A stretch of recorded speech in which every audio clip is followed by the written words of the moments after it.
Assalamualaikum warahmatullahi wabarakatuh.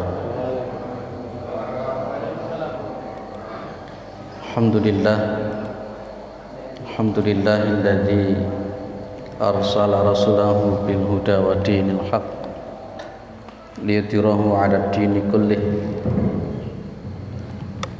wa kafa billahi shahida. Asyhadu an la ilaha illallah, asyhadu anna Muhammadan abduhu wa rasuluhu la nabiyya ba'dah. Allahumma shalli ala Muhammad wa ala alihi wa sahbihi wa man tabi'ahum bi ihsanin ila yaumiddin, amma ba'du.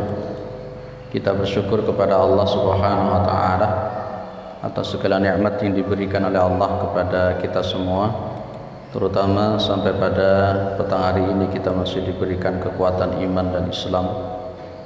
Kita masih diberikan kesehatan serta kesempatan sehingga kita masih bisa melaksanakan kewajiban kita, salat maghrib berjamaah, dan kita lanjutkan dengan mengkaji agama Allah Subhanahu wa taala. Mudah-mudahan kesempatan semacam ini diberikan oleh Allah kepada kita semua sampai nanti kita menghadap kepada Allah yang tentunya dalam posisi husnul khatimah. Salawat salam tetap terlimpahkan kepada Rasulullah Muhammad SAW sebagai khatamil anbiya wal mursalin, penutup para nabi dan rasul, yang tidak ada nabi lagi sesudah Nabi Muhammad SAW. Baik, para jemaah yang dimuliakan oleh Allah Subhanahu wa taala, masih melanjutkan adab talibil ilmi yang sudah kita bahas, sekedar mengingatkan bahwa ilmu itu ada 3 jengkal. Yang kemarin masih ingat, ilmu itu ada 3 jengkal. Al ilmu thalathatu asbarin. Ilmu itu ada 3 jengkal. Kalau orang itu masuk pada jengkal yang pertama, dia itu sombong. Masih ingat ya Pak? Kalau orang itu masuk pada jengkal yang pertama, orang itu cenderung sombong. Wa man dakhala fi syibri atsani, kalau dia masuk pada jengkal yang nomor 2, dia itu tawadhu'ah, dia akan masuk tawadhu'. Dan yang ketiga, ini paling yang tertinggi yang kemarin sudah kita bahas, kalau dia masuk pada jengkal yang ketiga, wa man dakhala fi syibri atsalits annahu ya'lamu annahu la ya'lamu syai'an, sesungguhnya dia akan tahu kalau dirinya itu sebenarnya tidak tahu apa-apa. Jadi kalau kemarin saya katakan meskipun pintar kaya ngopo wong, meskipun ilmunya tinggi luar biasa, tapi kalau di dalam dirinya itu ada kesombongan, maka dia sebenarnya masih level yang paling bawah. Justru level yang paling tinggi itu adalah ketika dia merasa bahwa dia itu tidak mengerti apa-apa. Juga yang sudah saya sampaikan adalah berkenaan dengan masalah ilmu itu, manusia itu ada 4 ya. Manusia itu ada 4. Ada rajulun yadri wa yadri annahu yadri. Ada orang yang pintar dan dia tahu kalau dirinya pintar. Ada orang yang kedua, rajulun yadri wa la yadri annahu yadri. Ada orang pintar tapi dia tidak tahu kalau dirinya itu orang pintar. Ini masih seperti orang tidur, perlu dibangunkan. Ada yang ketiga itu rajulun la yadri wa yadri annahu la yadri. Kalau bahasa kasarnya itu ada orang goblok, orang bodoh, tapi dia tahu kalau dirinya itu bodoh. Yang repot itu yang nomor 4. Rajulun la yadri wa la yadri annahu la yadri. Ada orang yang bodoh, ada orang yang goblok, tapi dia tidak tahu kalau dirinya itu goblok. Jadi kita ini termasuk orang yang mana? Apakah poin 1, poin 2, poin 3, ataukah poinnya nomor 4? Yang paling repot itu sebenarnya tidak pinter tapi rumangsa pinter, itu yang repot gitu. Kalau sudah rumangsa pinter itu yang paling berat. Dan sudah saya sampaikan di poin nomor 2 kemarin, sekelas Jabir bin Abdillah saja masih belum puas untuk mendapatkan ilmu yang ada pada dirinya. Jabir bin Abdillah, kita tahu toh, Jabir bin Abdillah seorang sahabat yang begitu luar biasa. Sekelas seorang sahabat itu masih merasa bahwa dirinya itu tidak mengerti apa-apa. Akhirnya beliau membeli seekor unta. Masih ingat ya Pak? Dia memberi seekor unta dan kemudian dia melaksanakan perjalanan selama 1 bulan, mengadakan perjalanan selama 1 bulan dalam rangka untuk mendatangi seseorang yang dia mendengar hadis sabda dari Rasulullah SAW. Perjalanannya satu bulan. Itu maka posisinya para jamaah yang dimuliakan oleh Allah, kita itu wa ma utitum minal ilmi illa qalila. Tidaklah kalian itu diberikan ilmu kecuali cuman sedikit. Baik. Juga termasuk yang sudah kita bahas pertemuan sebelumnya, orang itu kalau nuntut ilmu niatnya karena ingin dapat dunia. Ya, orang itu kalau nuntut ilmu karena ingin dapat dunia, maka dia itu tidak mendapatkan bau surga sama sekali. Baunya saja tidak dapat, apalagi masuk. Baik, kita nomor 3 sekarang. Adamul julusi wastal khilqati. Ya, tidak duduk di tengah-tengah halaqah. Pada zaman Nabi itu yang namanya majelis taklim itu duduknya itu halaqah. Halaqah itu kan bunder halaqah. Makanya pas ketika tahiyat akhir ataupun tahiyat awal itu Nabi membentuk hilqah. Hilqah itu bunder gitu. Sehingga Rasulullah itu begini, kemudian yang ini sama ini nempel seperti ini, angka 51. Atau seperti ini. Tapi yang jelas yang sahih Rasulullah juga begini. Itu namanya hilqah. Tidak ada kemudian seperti ini, tidak ada. Apalagi begini, tidak ada. Itu ya, tidak ada. Ini mau pilpres, jangan-jangan nanti juga ada begini lagi nanti.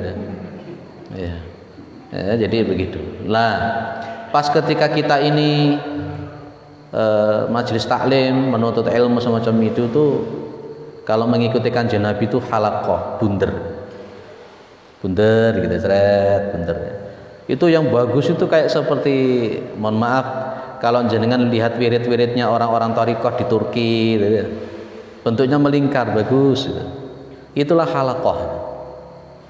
Ya, halaqah. Lah seperti kita ini sebenarnya bukan halaqah, kurang nyedek, kurang bunder. Ya, karena memang melihat ini gitu. Kalau kanjeng Nabi dulu tidak ada ini ya. Tidak ada ini, langsung beliau seret gitu. Jadi saya ditanya sama orang di Masjid Firdaus itu, Ustadz, kita ini kan selama ini duduknya tidak berhalaqah. Bagaimana hukumnya seorang ustadz yang sudah tahu tidak mengingatkan kami? Wah, itu nyindir aku gitu ya. Terus saya bilang begini, Bapak, dalam konteks dakwah itu memberitahu dulu, bukan nyeneni dulu. Karena konteksnya orang itu kan ada 3 model toh. Tidak tahu, tidak mampu, dan tidak mau. Kebanyakan orang-orang itu tidak tahu. Maka uslub dakwah yang dilakukan oleh Rasulullah kepada orang yang tidak tahu itu adalah memberitahu dulu. Maksud saya harus gara-gara orang tidak tahu baru tak seneni, tidak bagus. Maka ud'u ila sabili rabbika bil hikmati wal mau'izatil hasanati wajadilhum billati ya ahsan. Di samping bentuk halaqah yang bunder itu adalah bentuknya bukan sebuah kewajiban, ya. Tapi ya kalau memang kita mengikuti sunnah sebenarnya mendekat halaqah seperti itu. Jangan melakukan begini. Sebenarnya yang di dalam itu masih longgar pas ketika kajian taklim, tapi kemudian duduknya di luar. Itu tidak baik. Masuk saja ke dalam. Neng jobo sekalian mulih kan tidak apa-apa gitu. Yang repot itu tidak mau masuk ke dalam, maru neng jobo ngecepret dewe-dewe ambil kelompok lah ini. Kalau di Manarul yono semono iku sampai di Senen iku yono ae. Itu dalam konteksnya kalau Rasulullah Muhammad SAW di sini ini menyeneni orang yang duduk di tengah halaqah, maka Rasulullah pun juga tidak suka ada orang yang duduk mencelat di luar halaqah. Ngaji yo, enggak yo enggak, oh gitu loh maksudnya itu loh. Paham maksudnya ya? Di sini ada ndak pas ketika halaqah seperti ini maru gak gelem mlebu jero, maru lungguh ning jaba mencetat dhewe, maru ngomong-ngomong mbek kancane dhewe, gak gelem ngrungokne ngaji ada ndak? Atau mungkin mengadakan halaqah yang lain.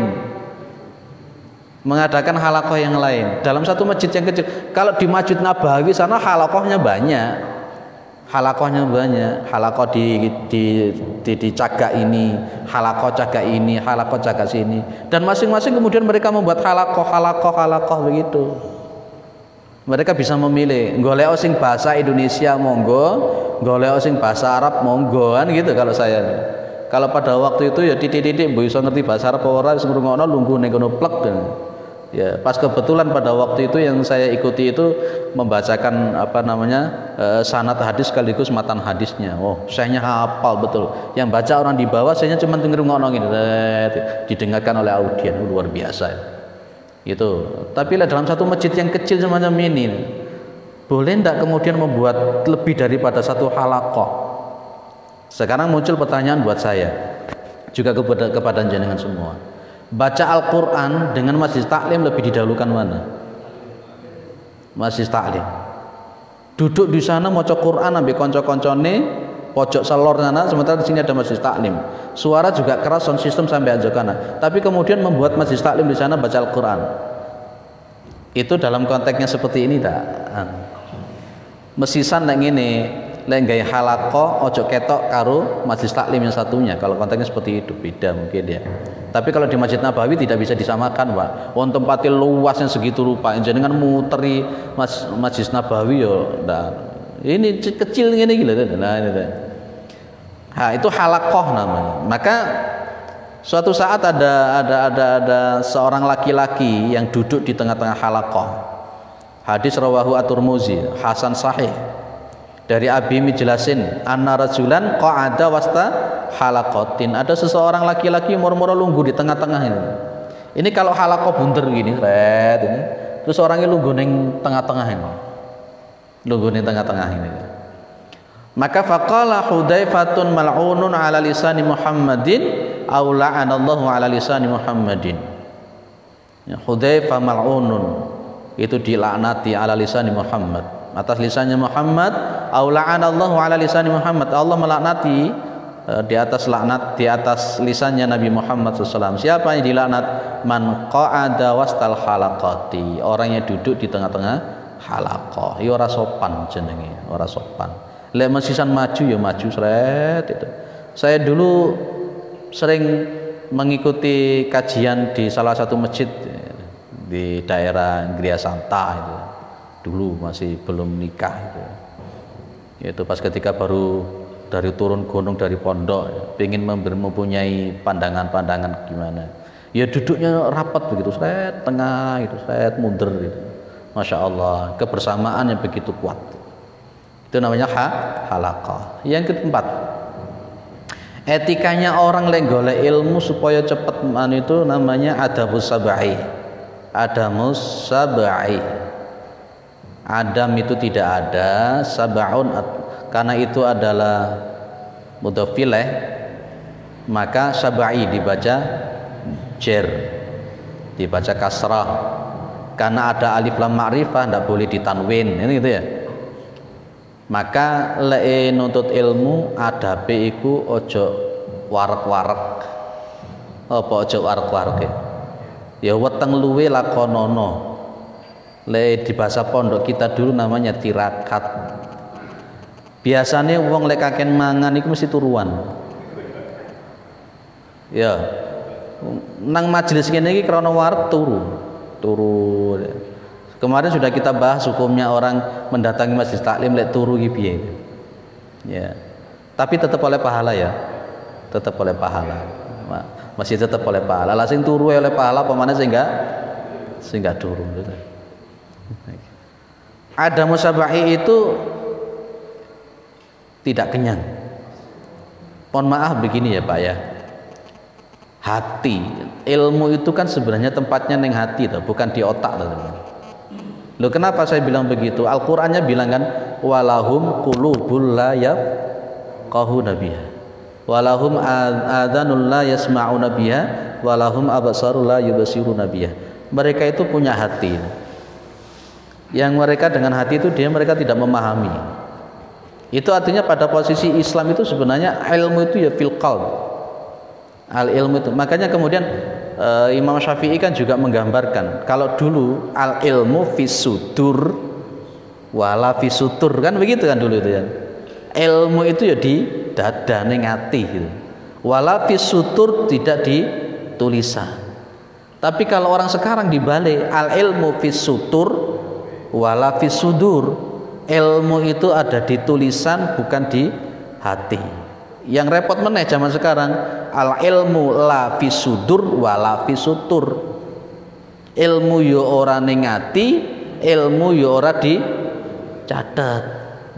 Makanya di dalam surat Al-Alaq itu nanti ada iqra digandeng dengan bil qalam, allamal insana ma lam ya'lam. Itu ada pakai bil qalam.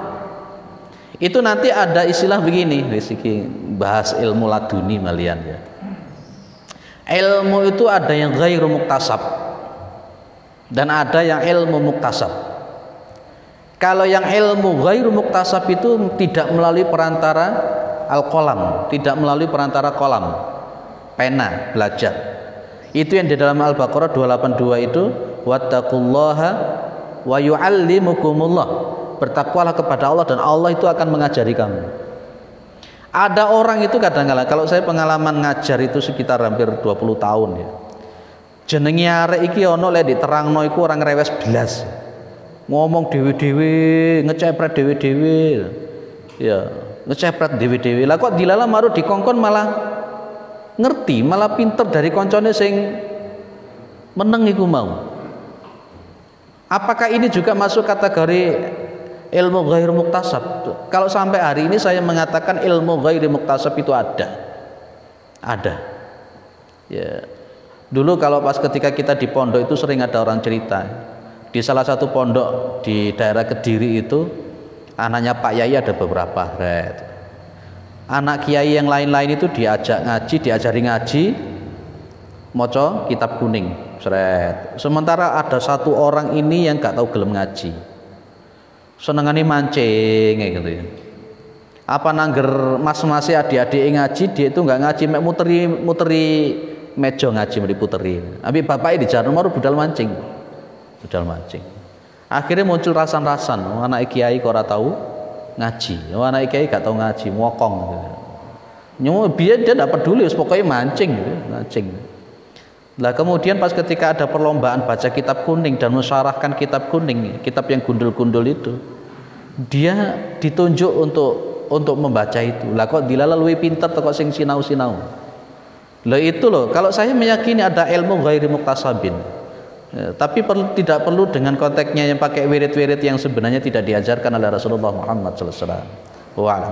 Lah, yang kita bahas ini salah satu bentuk ikhtiar untuk mendapatkan ilmu itu dengan muktasab. Dalam bahasa kita kan tirakat toh. Ada hati kita itu bisa keras, yang namanya kita sebut dengan qaswatul qalbi. Ada sebab-sebab hati itu jadi keras sehingga kemudian tidak mampu menerima kebenaran dan ilmu yang datang kepada kita. Salah satu yang membuat hati keras itu kan kebanyakan tertawa itu. Kata Nabi apa? Iyyakum wa kathratad dhahiki wa inna kathratad dhahiki tumitul qalbah. Takutlah kalian itu kepada banyak tertawa, karena terlalu banyak tertawa itu bisa mematikan hati. Termasuk wong kakean mangan, termasuk wong kakean turu, itulah yang membuat hati itu keras. Hati itu keras. Ya, ojo kakean mangan, ojo kakean turu. Kalau kakean mangan itu disebut dengan Abdul Butun, hambane weteng. Lek wong kakean turu itu disebut Abu Naum, bapake turu. Itu jadi ikhtiari kita itu supaya bagaimana ilmu itu bisa masuk ke kita adalah dengan khilaul batni itu, Pak. Khilaul batni itu bagaimana caranya kita tirakat weteng itu. Karena memang itu gandengane wong lek kakean muangan turu atine atos. Kalau atine atos itu dapat ilmu, dapat kebenaran, ya kadangkala ya wis balik kabeh. Makanya di situ Kanjeng Nabi Muhammad SAW menggambarkan hati manusia yang menerima ilmu itu seperti tanah, Pak. Seperti tanah. Dan ilmu yang masuk itu seperti air hujan. Itu Rasulullah menggambarkan begitu. Ada yang namanya tanah itu pas ketika dia mendapatkan air, taruh air masuk seret itu, dia akan mampu meresap, menyerap. Sehingga Rasulullah mengatakan yumbitu al-kala'a wal usba al-kathir. Sehingga yang namanya tanah model begini ini mampu menyerap air, kemudian dia mampu menumbuhkan rumput-rumputan dan tumbuh-tumbuhan. Ini model tanah yang pertama. Itu artinya hatinya itu bisa meresap ilmu yang datang. Ada model yang kedua itu Bapak, ilmu itu seperti tanah yang modelnya cuma bisa menahan air tok. Jadi kena air hujan, air itu menggenang, tidak meresap air itu tapi menggenang. Ada orang itu modelnya yang ngono kuwi. Nerima ilmu ditampung tok. Tapi kemudian tidak mampu menghasilkan perilaku yang baik, akhlak yang baik, adab yang baik. Pokoknya ditampung tok. Kelek nyatet ya catatannya sampai piro gitu. Ya dicatet tok. Iki kayak orang yang diserupakan oleh Allah seperti keledai. Mathalul ladzina hummilut Taurata tsumma lam yahmiluha kamathalil himari yahmilu asfara. Jenenge keledai iku dhek mikul asfara. Asfara itu apa? Jadi memikul buku-buku catatan-catatan itu jenenge keledai. Wis ora usah ado-ado jaran ngono lho wis ya. Jenenge jaran ning dhuwur iki ana buku-buku akeh, bermanfaat atau tidak? Ya mek digawa ngalor ngidul. Ada orang itu ya ngaji ngene iki ngaji. Tapi ilmune ora ono sing digawe. Itu model tanah yang nomor 2. Ada model tanah yang nomor 3 kata Rasulullah Muhammad SAW. Menahan ya ndak, menyerap ya ora, menumbuhkan tanaman-tanaman ya enggak. Begitu ilmu itu masuk seret, enggak ada yang dipahami, enggak ada yang dilakoni. Enggak tahu kita ini termasuk hati kita itu model gimana. Kalau kita ingin hati kita itu model yang pertama, salah satu ikhtiarnya adalah khilaul batni. Ngosong nih weteng iki mau lho Pak, tirakat. Coba bedakan antara orang yang suka tirakat dengan orang sing senengane mangan nih, podo-podo ngajine. Termasuk wong sing seneng melek. Meleknya bukan melek karena jagongan, tapi meleknya karena memang betul-betul melaksanakan sunnahnya Rasulullah Muhammad SAW. Maka ada 4 sebenarnya kan? Ada 5 ya. Ada 5 supaya hati kita itu kan hidup, ada 5. Ada 5. Qiraatul Quran ma'at tadabbur, membaca Al-Quran dengan tadabbur. Kemudian yang kedua waqilaul batni, ngosong nih perut, itu yang bisa menghidupkan hati kita itu. Ya kan? Yang ketiga mujalisatu sholihin, duduk dengan orang-orang yang soleh. Yang nomor 4 qiyamul lail. Qiyamul lail, kita bertahajud itu mampu menghidupkan kita. Pak, insya Allah kalau kita sering tahajud itu, ilmu yang masuk ke kita itu luar biasa. Yang kemudian at-tadarru indas sahar atau indas sahur. Tadarru, DP njaluk sepuro, minta maaf, istighfar pada waktu sahur, banyak zikir pada waktu sahur. 5 ini bisa menghidupkan. Maka poin yang nomor 2 tadi apa? Khilaul batni, ya ini nih adamu sabain. Lek jenenge arek pondok senengane mangan turu ya oleh apa kira-kira ning ngene pondok. Ono mondok sampai 6 tahun nih ora oleh apa-apa ya. Begitu boyong coba wacan Fathul Qorib itu ora iso muni blas ya. Kitab gundul iki apa yo ora ngerti blas ya. Masya Allah. Tapi ada juga yang 3 tahun mondok wis pewinter ngelongtok, alfiah hafal, imriti hafal, jurumiyah ngerti. Itulah diantaranya itu. Maka saya mengatakan bahwa ilmu itu juga ada cawe-cawenya Gusti Allah yang kita sebut dengan ilmu bi ghairi muktasabin. Ilmu yang diberikan oleh Allah tanpa adanya usaha. Yes, Nabi Khidir itu termasuk ghairu muktasabin atau muktasabin. Terus gampangane uang itu lek ghairu muktasab itu sering disebut dengan ilmu laduni. Jenengan pengen ilmu laduni ya? Ora usah aneh-aneh. Ndak usah aneh-aneh.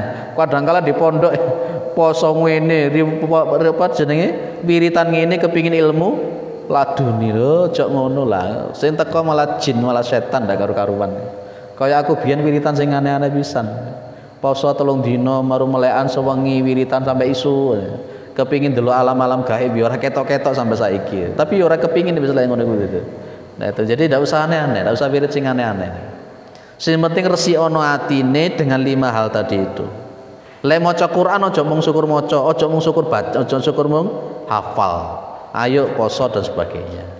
Lah maka di sini Rasulullah Muhammad SAW, andai kata kita tidak berpuasa, cara makannya itu adalah fathulutsun li ta'am, fathulutsun li syarabi, wa thulutsun li nafsi. Lek mangan itu sepertiga itu untuk makanan, sepertiga itu untuk minuman, dan sepertiga itu untuk darah. Baik, lanjut nomor 5. Etika thalibil ilmi itu at-tathabbutu fil futyah. Bapak, Ibu, di hadis yang ada di sini riwayat Abu Daud itu berkenaan dengan orang yang memberikan fatwa tanpa adanya keilmuan. Yang disebut dengan at-tathabbutu fil futyah itu lek ngekei fatwa itu tenanan berdasarkan keilmuan. Saya kembangkan sedikit, nanti di akhir zaman itu ada era namanya Ruwaibidah. Era Ruwaibidah itu era di mana orang-orang yang sebenarnya tidak punya kompetensi di dalam masalah keilmuan, tapi dia berani untuk berfatwa tentang masalah hukum. Titelnya mungkin doktor, tapi sebenarnya jurusannya bukan, spesifiknya bukan agama. Dia mungkin bahasa Arab sama sekali tidak ngerti. Dia baca di terjemahan-terjemahan, dan tapi dia berani kemudian ngisi kajian. Kemudian ditambah dengan karena memang retorikanya bagus. Retorikanya bagus. Dan kemudian dia ngelihat di YouTube, mendengarkan, kemudian dijiplak. Banyak akan orang model seperti itu. Tapi secara konteks kompetensi dia sebenarnya tidak ngerti apa-apa. Itu berbahaya. Dan ini yang digambarkan oleh Rasulullah nanti. Nanti akan orang-orang yang ahli agama itu nanti oleh Allah kan dicabuti nyawanya, cabut nyawanya, cabut nyawanya, cabut nyawanya. Dan kemudian akhirnya yang namanya masyarakat itu akan butuh tempat bertanya.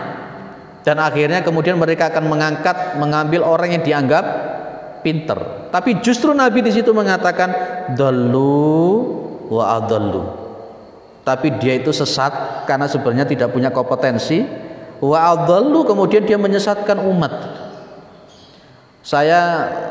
Saya beritahu, lek golek khotib itu jangan patokan titel.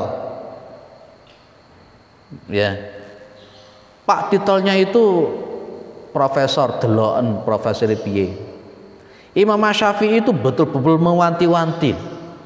Jadi titel itu bukan jadi jaminan. Contoh, ketika dia seorang profesor doktor yang dulu pernah saya sampaikan bolak-balik, dia ngajar di syariah, katanya jurusannya agama, tapi kemudian dia sebenarnya tidak punya kompetensi untuk istinbatul ahkam. Akhirnya dia memberikan fatwa bahwa hukum homoseksual itu halal, kan begitu kan? Cewek dia, titelnya profesor doktor dalam bidang syariah, tapi keblinger kemudian dia mengatakan bahwa lesbian, homoseksual, kaum pelangi itu halal. Loh, ini kan gak karu-karuan. Jadi udur maqala walatan durman qala. Lihat apa yang dibicarakan, konteksnya sesuai tidak. Bukan pada konteks man qala, siapa yang berbicara, titelnya Pak ngerenteng Pak, titel. Dong-dongi ternyata dia memahami Al-Qur'an, dong-dongi dia memahami As-Sunnah, itu tidak sesuai dengan kapasitasnya masing-masing. Ada masjid yang golek ini titelnya ngerenteng, dong-dongi malah rata teko. Dong-dongi begitu ceramah neng dhuwur mimbar belas dalil siji orang metu. Kenapa? Dia ceramahnya enak kan? Ngambil di koran diwaca ya iku sudah dibahan wis. Tapi baru gak iso dalil belas. Lah itu. Nah, jadi hati-hati. Mending orang yang tidak punya titel tapi kemampuan untuk memahami Al-Qur'an dan Sunnah itu betul-betul sesuai yang diajarkan oleh Rasulullah Muhammad SAW, daripada kemudian titelnya profesor, doktor ternyata liberal, ternyata sekuler, ternyata apa lagi itu. Dan seterusnya. Jangan. Itu ya Pak ya. Jadi maka at-tathabbutu fil futyah. Kalau umpamanya kita memang sudah belajar keilmuan, suatu keilmuan, jangan buru-buru kita kemudian memberikan fatwa tanpa ada keilmuan. Coba kita lihat hadisnya. Riwayat Abu Daud, man afta bi ghairi ilmin. Barang siapa yang memberikan fatwa tanpa keilmuan, kana ithmuhu ala man aftahu, maka dosanya itu ya alaman aftahu. Umpamanya seseorang itu memberikan fatwa kepada 100 orang, ternyata yang difatwakan itu malah justru tidak benar, dia akan menanggung kesalahan dari 100 orang itu. Di masjid-masjid itu saya sering bilang, ngaji itu kalau ngajinya ngaji rutin, pakai referensi, pakai kitab. Kalau ngajinya memang rutin, umpamanya 1 bulan dia ketemu 2 kali, ojo tematik. Patok kitabnya kitab apa, tulisannya siapa, dan kemudian pengarangnya bisa kita melihat ini orang apa yang ngarang ini. Kalau umpamanya yang nulis ternyata Ali Khomeini, nah ini Syiah ini. Jangan ngaji kitab model begitu. Ternyata kemudian yang di kitab itu ahli syariati, oh jangan ini orang-orang seperti ini. Umpamanya dikaji itu Muhammad Arkun, oh jangan ini orang liberal ini, liberal internasional, itu parah nanti. Ya, jadi itu. Jadi makanya saya kalau seperti di mana pun sudah saya bilang, tetapkan kitabnya, pengarangnya siapa, buatkan banner, plek. Nanti akan audien akan melihat, oh hari ini ustadz ini, kitabnya ini, pengarangnya ini. Dan mereka akan bisa melihat, sehingga pas ketika dia itu ngisi kajian itu ada langsung referensinya, ini loh hadisnya begini, ini dalilnya begini, bukan hanya konteks jari ini tanpa menunjukkan dalil. Mohon maaf itu seringkali kepleset seperti itu ya, namanya ustadz itu kan juga bisa kepleset. Kalau orang itu memberikan fatwa dan ternyata dia itu fatwanya itu tidak sesuai dengan keilmuan, ngawur ya. Dan kemudian orang-orang yang difatwai itu ternyata mampu melakukan itu, maka dosanya itu ya sehingga kayak fatwa itu apa. Kalau di sini pakai kitab semua kan? Pakai kitab semua kan? Nah itu. Saya senang kalau umpamanya dalam kajian rutin itu ustadznya membawakan kitabnya ini, tafsir Ibnu Katsir, Hilyatul Ilmi, macam-macam, sehingga kemudian ada yang ngerti. Dan itu pun juga akan menunjukkan bagaimana sosok kompetensi daripada sang ustadz tersebut. Gitu. Jadi begitu. Clear ya Pak? Jangan mudah untuk memberikan fatwa hukum kalau memang betul-betul tidak mengerti. Makanya begini loh Pak, udah di ustadz iki abot. Jadi mau balik itu berat. Jadi mubalik, jadi ustadz itu bisa jadi masuk ke neraka lebih dulu. Apalagi ya ayyuhalladzina amanu lima taquluna ma la taf'alun kabura maqtan 'indallahi an taqulu ma la taf'alun. Yaitu pakai referensi. Maka dengan izin Allah, kalau ngisi pengajian kemana-mana mesti saya bawakan referensinya. Setidak-tidaknya ini loh hadisnya, ini riwayat ini. Kalaupun umpamanya pas ketika ngaji sebuah kitab dan hadisnya itu sanadnya mungkin dhaif, itu juga perlu diterangkan. Kayak di Manarul itu sekarang ngajinya ngaji Nasaihul Ibad. Itu kan kitab pesantren. Tapi di situ saya bilang sama jamaah, kalau mau ngambil kitabnya, ambil yang di bawahnya ada takhrijnya, ada footnote-nya, diterangkan ini hadisnya riwayatnya apa-apa. Dan kalau umpamanya disebutkan sanadnya itu dhaif, jangan buru-buru langsung menjas dibuang. Tapi karena lihat syawahid-syawahid yang lain, mungkin sanadnya dhaif tapi matannya adalah sahih karena bersesuaian dengan Al-Qur'an ataupun hadis-hadis yang lain. Itu Nasaihul Ibad. Ini di ngaji kudu istilahnya begitu ya, di Gadang Regensi itu malah minta saya ngisi kajian kitab Al-Hikam. Kita paham kitab Al-Hikam itu gimana ya? Itu kalau enggak paham betul dengan konteksnya filosofinya di situ ya otomatis ya iso mliru. Kitab Al-Hikam biasa terima saja ya wis, kira-kira kuat apa enggak untuk ngaji Al-Hikam, dia bilang gitu. Tapi itu penting juga untuk perlu kita ketahui, karena memang semakin kita tinggi ilmunya akan semakin paham bahwa kita tidak mengerti apa-apa. Clear ya? Jadi saya ulang, barang siapa yang memberikan fatwa tanpa adanya ilmu, maka dosanya itu atas orang-orang yang memberikan fatwa. Kalau yang diberikan fakta orang 1000 orang, 1 juta orang salah jadi sesat, maka yang nanggung itu yang memberikan fatwa. Maka sebelum menjustifikasi orang, maka sebelum memutuskan sebuah hukum, maka belajar dhisik sing tenanan. Kemudian Rasulullah menjawab, "Wa man asyara ala akhihi bi amrin ya'lamu." Dan kemudian barang siapa yang memberikan isyarah kepada saudaranya bi amrin, dengan sesuatu ya'lamu yang dia tahu. Anna rusda fi ghairihi. Fi ghairihi, sesungguhnya yang benar itu pada konteks perkara yang lain. Ini loh yang dimaksud dengan ya'lamu anna rusda fi ghairihi. Maksudnya gini, saya memberikan fatwa sesuatu hukum, jebret. Tapi sebenarnya kemudian saya tahu ada pendapat yang lebih kuat daripada apa yang saya sampaikan. Karena ada unsur-unsur tertentu dia menyampaikan itu. Contoh mungkin fanatisme golongan.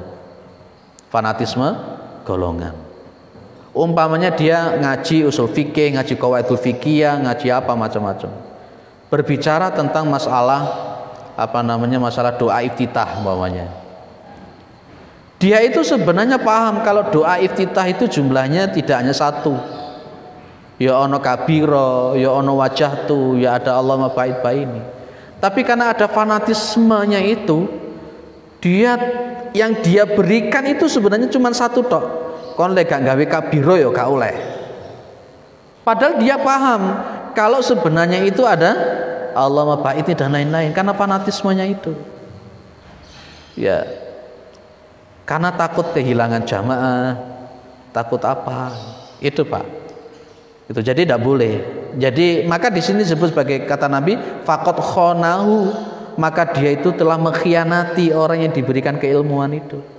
Maka sebenarnya orang yang punya ilmu memberikan kajian semacam ini, dia harus menyampaikan apa adanya. Jangan hanya gara-gara fanatisme kemudian dia tidak berani menyampaikan yang lebih benar. Makanya Nabi mengatakan qulil haqqa wa in kana murran, sampaikan dari aku meskipun itu pahit. Ojo disimpen ilmu itu kemudian karena takut ditinggal jamaah itu mau. Kalau umpamanya ada orang bertanya, ya gimana hukumnya tarawih itu sebenarnya jumlahnya berapa sih? Dia sebenarnya punya ilmunya, kitabnya tahu, referensinya tahu, hadis-hadisnya tahu, istinbatnya tahu. Tapi dia ngotot pada konteks satu jumlah saja, nggak boleh. Jadi perlu diterangkan istinbatul ahkamnya. Makanya dulu di awal-awal kita ngaji di sini kan kita ngaji namanya fikih ikhtilaf. Sehingga kita paham istinbatul ahkam begini. Pak, saya itu di ormas loh Pak. Saya mau baliknya salah satu ormas. Jangan hanya gara-gara kita berjuang di salah satu ormas, kemudian kita tidak berani menyampaikan sesuatu yang berbeda dengan ormas.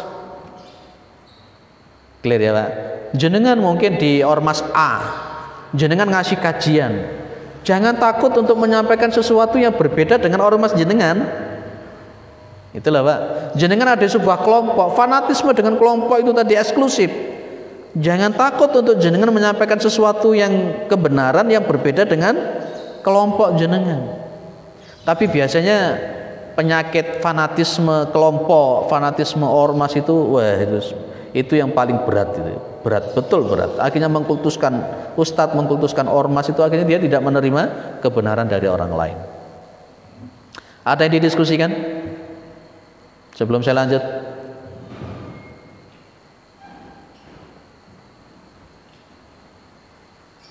Wah, berarti paham kabeh, paham kabeh. Clear ya? Yang ngisi materi di sini orangnya punya kompetensi semua kan? Nggak tahu jenengan mengukur kompetensi sang mubalik yang ngisi materi di sini apa barometernya? Aku nggak provokasi ini, nggak provokasi. Lek ngalaman mungkin kayak seperti saya, jenengan anggap tidak punya kompetensi, tidak apa-apa, dicoret itu tidak apa-apa. Ojo sampai kemudian kemarin mohon maaf pada takmir bilang sama saya, Pak, pergantian pemateri lah orang popo sih Pak, biasa pergantian pemateri lah kok sih diganti malah muring-muring loh Pak. Kalau buat saya biasa saja. Kalau umpamanya di suatu tempat kemudian dianggap oleh takmir dan sebagainya tidak punya kompetensi, kemudian tidak berikan waktu untuk ngisi kajian lagi, ndak usah muring-muring, harus legowo. Itu yang saya katakan di situ, itulah ilmu hati itu gitu. Kadang-kala loh aku kok ora digawe meneh di masjid iki ya muring-muring ndak karu-karuan. Lah apa model ngono iku lha apa? Enggak usah, enggak perlu gitu. Ada? Enggak ono. Alhamdulillah. Pewenak lek ngaji kan pertanyaan. Nanti karena langsung cepet paham gitu ya. Lanjut yang nomor 6. Tuh terakhir ini. Al-ibtiadu 'anil ma'asi. Menjauhi dari maksiat. Tuh apa hubungannya dengan thalabul ilmi, Pak? Jenengan kenal yang namanya kallabal rana ala qulubihim makanu ron itu kan sesuatu yang berkarat kalla bal rana, hatinya itu memang betul-betul berkarat. Duh, apa hubungannya dengan hati dengan ilmu yang berkarat itu apa sih maksudnya itu? Pak, dalam ilmu tazkiyatun nafas, kajian-kajian tazkiyatun nafas, Rasulullah Muhammad SAW itu menggambarkan ketika orang itu membuat satu maksiat, maka di dalam hati orang itu akan ada satu titik hitam, namanya nuqtah. Satu maksiat, satu titik hitam. Dua maksiat, dua titik hitam. Tiga maksiat, tiga titik hitam. Ketika seseorang itu maksiat, maka hatinya penuh dengan titik-titik yang hitam. Maka ini kalau kemudian dia tidak dibersihkan dan sebagainya, maka hati ini akan itu tadi rona, berkarat. Ketika hati seseorang itu penuh dengan maksiat, akhirnya akan menjadi kalabal ron tadi, maka dia itu diibaratkan oleh Imam Al-Ghazali seperti cermin. Seperti cermin. Jenengan ngarep berdiri di depan cermin. Bayangkan ketika jenengan itu harus di depan cermin yang full dengan karat-karat itu. Jenengan sing ganteng iku ketoke ning kono ya welek. Ora karu-karuan, ora ketok. Wayune kaya ngopo, ngadeg nek cermin model ngono iku mau ya ketoke elek. Itulah hati itu. Itulah hati. Sudah masuk adzan ya? Itulah hati. Maka kalau tadi yang konteksnya yang awal ada musabi ojo warek-warek, yang kedua lek jenenge wong golek ilmu iku lho, maksiat itu tinggal nih. Maksiat. Ada orang yang hafal Quran Pak 30 juz. Orang sana, saya dapat cerita dari teman satu kantor. Hafal 30 juz, Pak. Yang kita ngapalno Quran sak juz kadang-kala ya weleh-weleh. Apal 30 juz. Dan ternyata setelah dia hafal 30 juz keluar dari pondok, berbagai macam pergaulan itu dia lakukan. Terkontaminasi dengan pergaulan-pergaulan itu. Allah tidak ridho, Pak.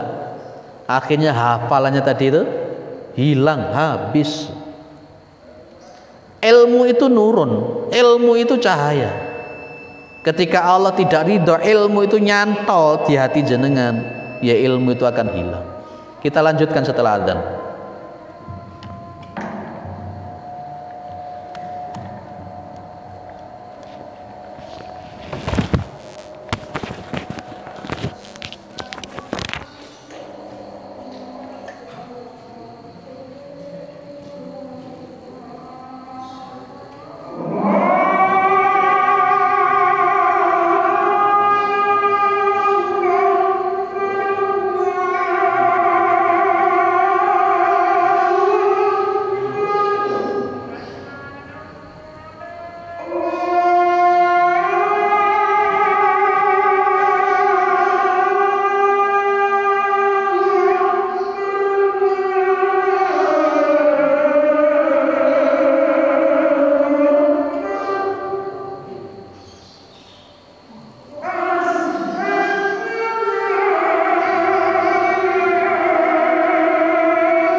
Baik, kita lanjut. Bedakan antara ilmunya Allah dengan ilmunya setan. Kalau ilmunya setan, jenengan semakin banyak maksiat itu jenengan semakin sakti. Ya, semakin banyak maksiat semakin sakti itu setan. Ada orang yang bercerita sama saya, katanya memang kiai, jamaah wakweh wol katanya begitu. Dan orang ini bilang dia dapat cerita langsung dari seseorang yang membongkar bangunan yang dipakai kiai tersebut. Dia punya bangunan yang tidak boleh dimasuki oleh siapapun kecuali oleh dia. Pernah dengar cerita ini? Dan akhirnya pas ketika dia wafat itu akhirnya banyak yang bertanya-tanya apa bangunan di situ itu. WC. Ternyata setelah dibongkar, pijakan daripada untuk melakukan BAB itu adalah Al-Quran. Dan itu saya dapat cerita dari orang yang langsung dapat cerita dari orang yang ikut membongkar bangunan tersebut, yang tahu persis kalau memang pijakane itu adalah Al-Quran. Yo makanya deh sekti ngene karena kesaktiannya itu dari setan. Beda dengan ilmunya Allah. Ilmunya Allah itu al-ilmu nurun, seperti saya katakan, semakin banyak maksiat jenengan itu Allah juga tidak akan ridho, akan dicabut dan itu tidak akan bermanfaat. Contoh Bal'am bin Bawra itu ilmunya luar biasa, tapi akhirnya Bal'am bin Bawra itu jadi su'ul khotimah tuh? Kalau tidak salah Al-A'raf 179. Dia kena perempuan, dia kena jabatan, dia kena uang. Akhirnya dia melawan Nabi Musa alaihissalam. Padahal dia hafal Taurat, padahal dia paham kitab Taurat. Orang-orang Bani Israel itu belajar kepada Bal'am bin Bawra, tapi ternyata su'ul khatimah, dia menentang Rasulullah Musa alaihissalam. Maka al-ibti'adu 'anil ma'asi itu menjadi sesuatu yang mutlak kalau jenengan ingin ilmu itu berkah. Sebenarnya jenengan itu pinginnya itu ilmunya berkah atau ilmunya banyak atau saja nih. Kalau ilmunya itu banyak yang seperti kayak tanah tadi itu, ilmu tadi ilmu hatinya orang berkenaan dengan masalah ilmu 3 tuh. Ada tanah yang nomor 2. Tanah yang model nomor 2 itu ya mek nampung tok ngono ya. Wakeh ilmunya, tapi makanya di situ kemudian kita paham Rasulullah selalu berdoa, Allahumma inni a'udzubika min ilmin la yanfa' wa min qalbin la yakhsha. Nah itu karena memang banyak orang itu punya ilmu tapi justru ilmunya itu tidak membawa dia itu dekat dengan Allah. Rasul mengatakan begini, Pak, manis dada ilman walam yasdad hudan lam yasdad minallahi illa bu'dan. Apa itu? Manis dada ilman, barang siapa yang ilmunya tambah, walam yasdad hudan, dan tidak menambah petunjuknya dia, perilakunya tidak berubah, ketakwaannya tidak tambah, maka lam yasdad minallahi illa bu'dan, maka dia itu tidak tambah dekat kepada Allah, tapi dia itu malah justru tambah semakin jauh. Ilmunya akeh, ilmunya banyak, tapi dia kemudian dilaknat oleh Allah Subhanahu wa taala kayak Bal'am bin Bawra. Maka saya ulang lagi, ilmu itu supaya berkah, hindari maksiat. Hindari maksiat. Kalau ilmu itu tetap ditancapkan oleh Allah, Al-Baqarah 282 itu, lihat jenengan itu di sini, wattaqullaha wa yu'allimukumullah. Bertakwalah kepada Allah dan Allah itu akan mengajarkan kepada kalian. Langsung diajari oleh Allah surah itu. Di antaranya itu tadi ada ilmu ghairu muktasab, ilmu yang tidak dilaksanakan sesuai dengan ikhtiari manusia. Moro karo Gusti Allah dikai jebret, karo Gusti Allah dikai jebret. Pernah ndak jenengan itu merasakan ilmu-ilmu yang ghairu muktasab? Selama dalam perjalanan jenengan itu, pengalaman rohani jenengan, pernah tidak jenengan mendapatkan ilmu-ilmu yang namanya ghairu muktasab? Belum pernah meneliti ya, belum pernah meneliti, belum pernah merasakan. Masya Allah ya. Itu maka konteksnya al-ibtihadu anil ma'asi. Baik, mudah-mudahan bermanfaat.